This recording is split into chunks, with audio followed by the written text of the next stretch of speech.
Imagine being hours away from signing a major trade agreement with your biggest trading partner, and then, at the very last minute, everything falls apart.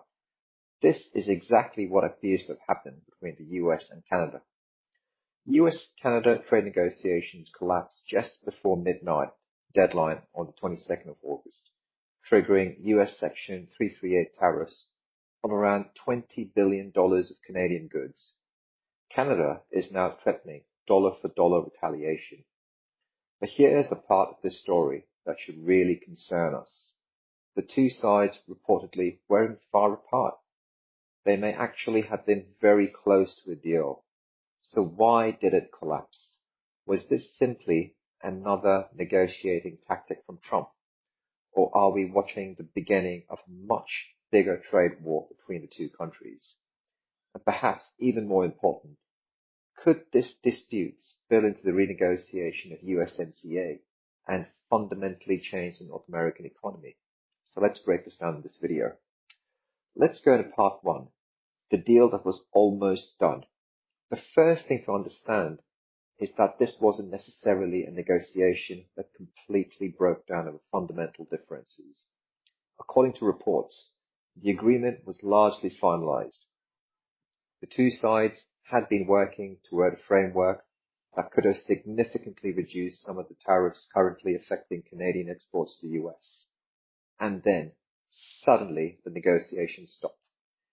Canadian Prime Minister Mark Carney instructed his negotiating team to suspend discussions and return to Ottawa. The timing was extraordinary. The talks didn't collapse weeks before the deadline. They didn't collapse because the two countries couldn't agree on anything. They collapsed hours before the deadline. Now this tells us something important. There was apparently a deal that both sides could have lived with, but there was no deal that both sides were willing or able to accept politically. And that distinction is absolutely critical, because trade negotiations are not just about economics. They are about politics. And for Carney, the political problem may have just been as difficult as the economic one. So let's go to the next part. Why Canada couldn't just say yes? Let's look at Canada was apparently what they were being offered. Reports indicated that steel and aluminum tariffs could potentially fall from 50% to 25% with a tariff rate quota. Automobile tariffs could potentially fall from 25% to 15% with exemptions for US content. And the 10% lumber tariffs could potentially have been removed, although other duties would have remained. Now, on paper, that sounds like a significant improvement. But put yourself in Mark Carney's position. You are negotiating with Donald Trump. You have already faced domestic criticism for making concessions to the US.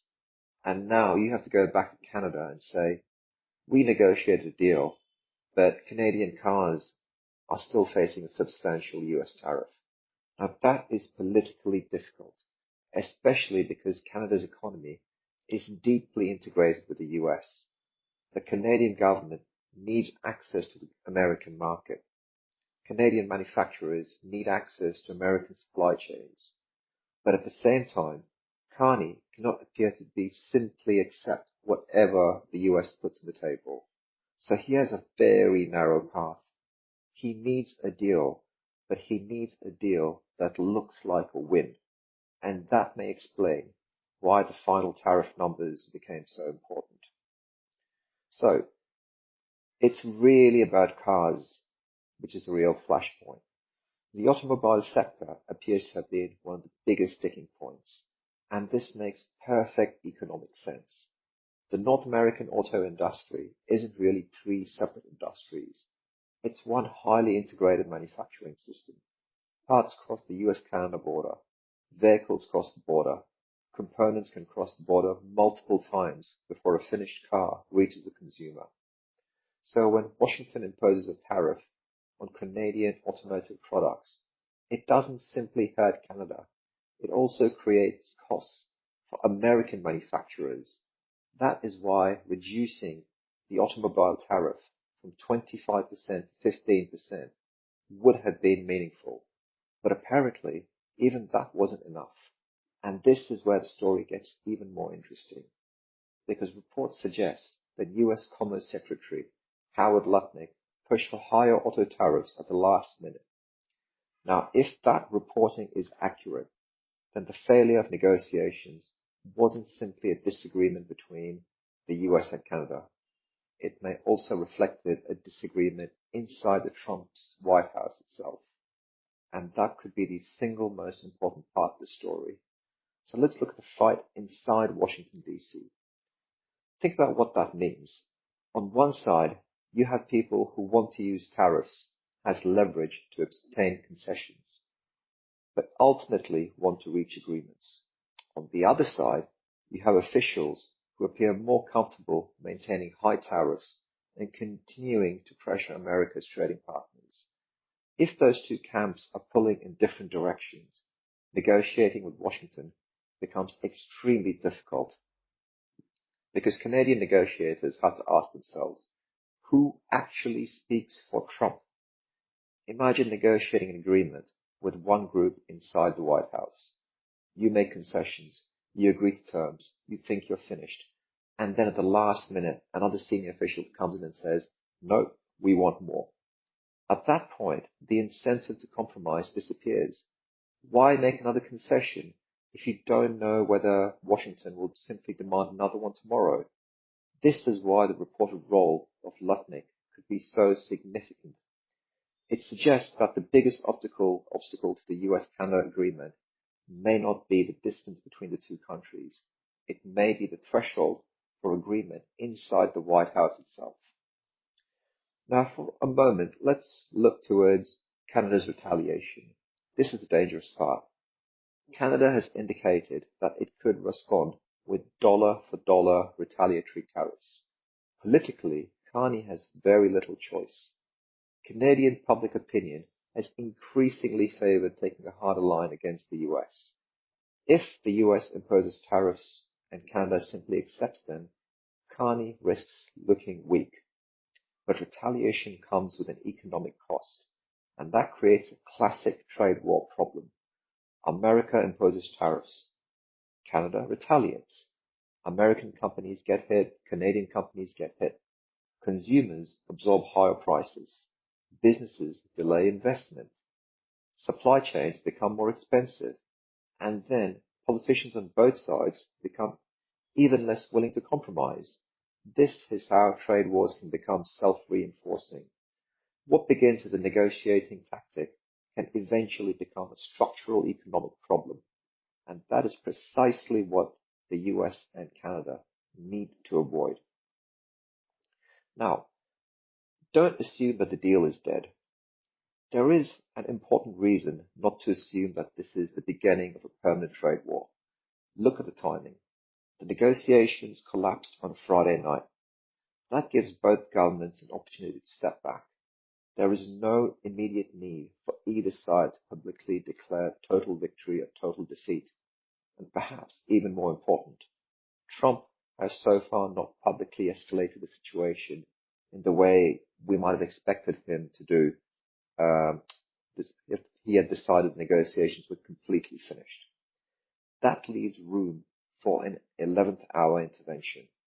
Trump could decide that securing a deal with Canada is more valuable than extracting another few percentage points of tariff concessions. If that happens, the talks could potentially be revived. Maybe not immediately, maybe after several weeks of political cooling off, but the fact that the agreement reportedly came so close means the basic framework probably still exists. So don't make the mistake of thinking the talks collapsed, therefore there will be no deal. That's not necessarily what happened.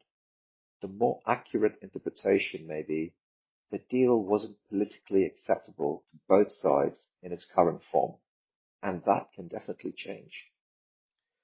But the really big risk is what happens in 2027.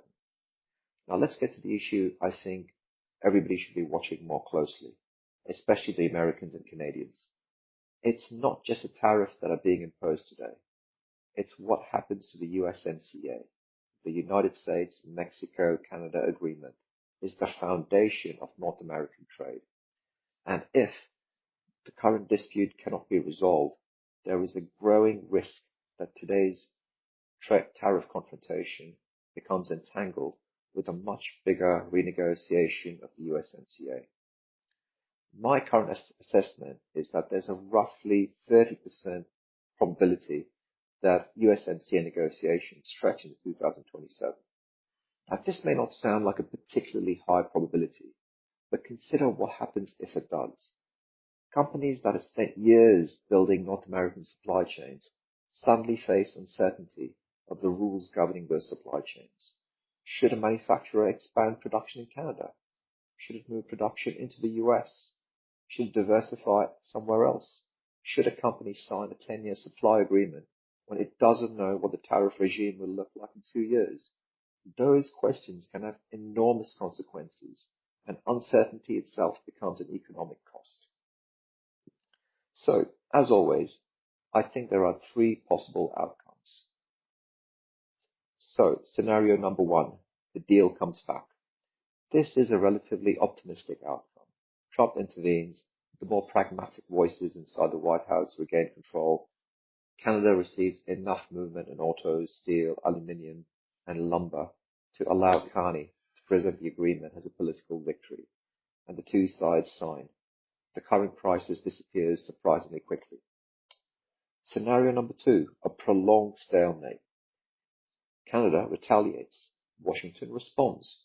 The 2 sides continue talking, but neither wants to make the first major concession. The dispute drags through the autumn, and the current tariff fight becomes entangled with the USMCA. This is probably the most dangerous scenario for businesses because uncertainty persists. And then there's scenario number 3, structural change. This is the tail risk. The US and Canada conclude that their existing trade relationship is fundamentally changing. Canada accelerates efforts to diversify its trade away from the US. American companies reassess Canadian supply chains. Tariffs become less of a temporary negotiating tool and more of a permanent feature of the relationship. And what began as a political bargaining strategy becomes a long-term restructuring of North American trade. So, in effect, what do we make of all this? This is the bottom line. The most important thing about the story isn't simply that US-Canada trade talks have collapsed. It's how they collapsed. They reportedly fell apart when the 2 sides were really close to an agreement. That means the distance between the US and Canada may not actually be enormous, but the political room for compromise appears to have disappeared. Canada needs a deal it can defend domestically. Trump wants leverage, and factions inside Washington, D.C. may disagree over exactly how much leverage is enough. That combination is dangerous, because once retaliation begins, the political cost of compromise rises on both sides, and the longer this continues, the harder it becomes to get back to the table. So perhaps the biggest question isn't, will the US and Canada eventually reach a deal? The bigger question we should need to ask is how much economic damage will occur before they do? Because this may still end with a handshake. But right now, the 2 sides appear to be standing on opposite sides of a growing economic divide. And if they cannot bridge it, the consequences could extend far beyond today's $20 billion worth of tariffs. They could reshape the future of North American trade itself. If you found this analysis useful, subscribe to the channel and let me know in the comments.